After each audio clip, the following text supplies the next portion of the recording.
یوگا میں اور کئی ایسے علوم ہیں کامیابی حاصل کرنے کے لیے ارتکاز توجہ کے اولین شرط ہے۔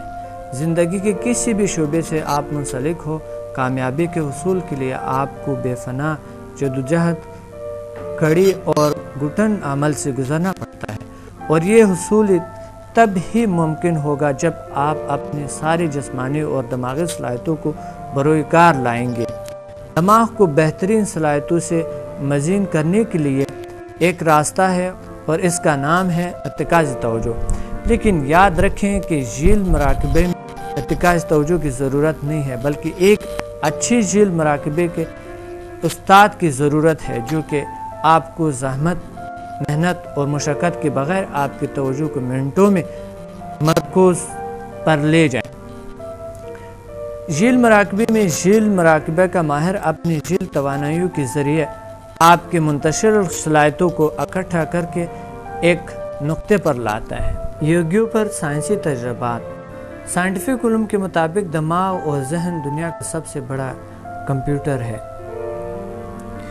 دماغ کی سطح یا سر کے بیرونی سطح سے لہروں کی ریکارڈنگ سر اور جسم میں ذیل توانائیوں کو ظاہر کرتے ہیں۔ برقی پوٹینشل میں تبدیلیوں کو دماغی لہریں کہتے ہیں، اور ساری ریکارڈنگ الیکٹرو انسفالوگرام یا EEG کہا جاتا ہے۔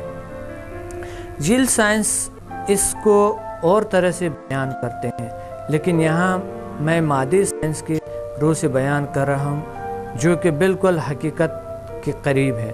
سر کی سطح پر دماغی لہروں کی شدت 0 سے 300 مائکرو وولٹ ہوتی ہے، جبکہ ان کے تعداد فریکوینسی چند سیکنڈ سے لے کر 50 یا اس سے زیادہ فی سیکنڈ تک ہوتی ہے۔ ان لہروں کے اقسام دماغ کے فعالیت پر منحصر ہوتی ہے، اور یہ لہریں انسان کی مختلف ذہنی اور جذباتی کیفیات کے ساتھ ساتھ بدلتی رہتی ہیں۔ عموماً یہ لہریں بے ترتیب ہوتی ہے اور EEG کے ذریعے ان میں کوئی خاص ترتیب یا انداز دیکھنے میں نہیں آتا، تاہم کبھی ان لہروں کے واضح پیٹرن اور ترتیب دیکھنے میں آتے ہیں۔ ان پیٹرن کو الفا، بیٹا، تھیٹا اور ڈیلٹا لہریں کہتے ہیں۔ ایک عام آدمی جب جسمانی سکون کی حالت میں ہوتے ہیں اور اس نے آنکھیں بند کی ہوتی ہیں تو اس کے دماغ کے سطح سے نکلنے والے لہروں میں بڑے ہم آہنگی ہوتی ہے۔ ان کی تعداد فریکوینسی 8 سے 13 چکر فی سیکنڈ ہوتی ہے۔ آنکھیں کھول دینے پر اس طرح کی دماغی لہریں غائب ہو جاتی ہیں، لیکن اگر انسان بہت زیادہ سکون کی حالت میں ہو تو یہ لہریں آنکھیں کھلے دینے پر بھی موجود رہتی ہیں۔ یہ لہریں الفا کے نام سے موسوم ہے۔ بیٹا لہروں کی تعداد 14 چکر فی سیکنڈ ہوتی ہے، جبکہ کبھی کبھی یہ 50 چکر فی سیکنڈ تک بھی جا پہنچتے ہیں۔ تھیٹا لہروں کی تعداد 4 سے 7 چکر فی سیکنڈ ہوتی ہے۔ ڈیلٹا لہروں میں EEG کی تمام لہریں شامل ہوتی ہیں۔ ان کی تعداد ہر 2 یا 3 چکر فی سیکنڈ ہوتی ہے۔ کبھی کبھی تو ان کے تعداد ہر 2 یا 3 سیکنڈ میں 1 چکر تک بھی کم ہوتی ہے۔ الفا لہریں اس وقت نکلتے ہیں جب انسان حالت سکون میں ہوتا ہے، جبکہ بیٹا لہریں نیند یا بے ہوشی کے وقت خارج ہوتی ہیں۔ مراقبے کے دوران EEG کی ریکارڈنگ اس لیے ہوتی ہیں کہ مختلف قسم کی لہریں مختلف ذہنی کیفیات کو ظاہر کرتے ہیں۔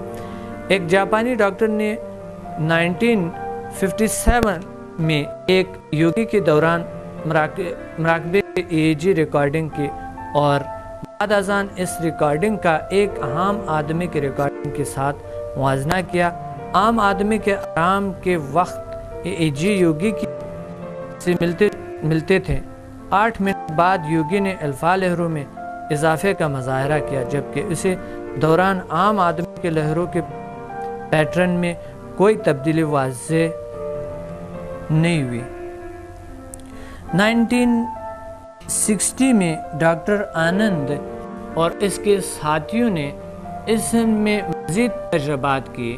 یوگرا سمدھی بیٹھے ہوئے 4 یوگیوں کے EEG مراقبے سے قبل اور مراقبے کے ریکارڈ کی گئی۔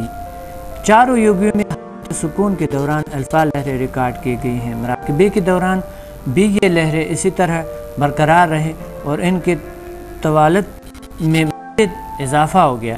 ان میں 2 یوگیوں کو جب خارجی محرکات کے سامنے لایا گیا تو ان لہروں میں واقع ہو گیا، اور جب یوگی حالت میں نہیں تھے تو کم وولٹ والے لہروں میں تبدیل ہو گئے۔ ان کے علاوہ 2 تحقیقات کیے گئے جنہوں نے کے خلاف اپنے مزاحمت۔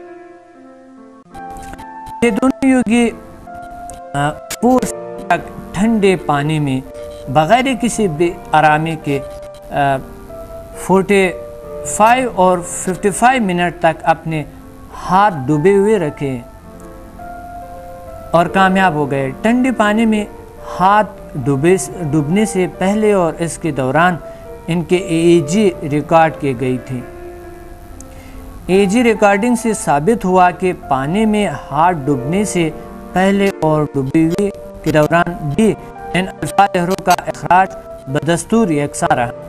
مادی سائنس کے لحاظ سے یہ بھی ثابت ہوا کہ قدرتی طور پر انسان کا رابطہ باہر کی دنیا سے ہے اور الفا جیسے لہروں میں مراقبے جیسے طریقوں سے اضافہ کر سکتا ہے اور مزید کائنات میں موجود دوسری مخلوق سے بھی رابطہ کر سکتے ہیں۔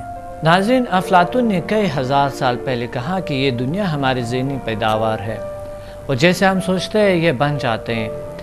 اس طرح ہمارے بہت سی صلاحیتیں ہیں جو کہ ہم اس کو اگنور کرتے ہیں، اس کے توجہ نہیں دیتے ہیں، اور ہمارے بہت سی دنیا اچھی دنیا ہے، خوش دنیا ہے، لیکن ہم اس کو نہیں سمجھتے ہیں۔ بہت سی واقعات ہیں، بہت سی موقعات ہیں جو کہ ہمارے ارد گرد ہے خوشیوں کے، ہم اسے نہیں سمجھتے ہیں۔ اس لیے ہم اپنی اسٹڈی کر رہے ہیں۔ مراقبہ آپ کو اپنی اسٹڈی کرنے کے موقع دیتے ہیں۔ جب آپ اپنے آپ کو اسٹڈی کرتے ہیں تو آپ اپنے رب سے بھی منسلک ہو سکتے ہیں، اور جب آپ اپنے آپ کو پہچان لیتے ہیں تو آپ اپنے رب کو بھی پہچان سکتے ہیں۔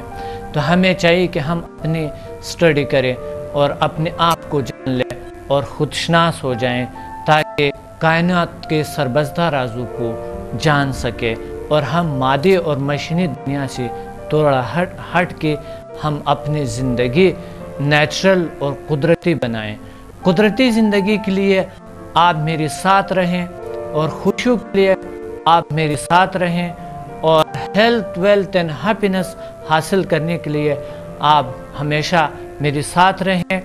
اور اگلے پروگرام، ابھی ہمارے پروگرام اختتام کو ہے، اگلے پروگرام میں ہم انشاءاللہ ملیں گے اور مراقبہ کو مزید عملی طور پہ ہم سیکھیں گے آگے بڑھ کے، اور کئی ایسی چیزیں اور سیکھیں گے جس سے آپ کو آگاہی نہیں ہے اور ابھی تک آپ کو نہیں پتہ ہے کہ آپ خود کیا ہے اور آپ کیا کیا کر نہیں سکتا ہے دنیا میں۔ آپ جو چاہے کر سکتا ہے۔ اپنے دماغ جان لو، اس کمپیوٹر کو پہچان لو، اس کو سیکھ لو، اور دیکھیں گے دنیا کی تمام خوشیاں آپ حاصل کریں گے اور حاصل کرائیں گے دوسروں کو۔ تو اس وقت ایک پروگرام اختتام کو ہے، اور پلیز دوسروں کو بھی آگاہ کر لے اس پروگرام سے، تاکہ جان لے وہ اپنے آپ کو اور اپنے رب کو اور اپنی اس کائنات کو، اپنی چھپی ہوئی دنیا کو، اور اس کائنات کو ہم جان لے، اور اس دنیا میں بہت سی خوشیاں ہیں، بہت سے پیار ہے، محبت ہے، پریم ہے جو ہم حاصل کر سکتے ہیں۔ وہ اللہ سے بھی حاصل کر سکتے ہیں، اور ان کے بندوں سے بھی حاصل کر سکتا ہے، ان کے نعمتوں سے بھی حاصل کر سکتا ہے، اور ان کے انوائرمنٹ سے بھی حاصل کر سکتا ہے، اور اس دنیا کو ہم بدل لیں گے، اپنی دنیا کو، اور پھر بدل لیں گے دوسری دنیا کو، اور یوں چلتے جائیں گے انشاءاللہ جہاں پر جس منزل تک آپ نے پہنچنا ہے۔ اور ہم آگے بڑھتے بڑھتے اس سائنٹیفک پروگرام کو اور اس روحانی پروگرام کو ہم آگے چلاتے رہیں گے، اور اپنے ڈاکٹر صمد مسافر کو اجازت دے دیں۔ اللہ حافظ۔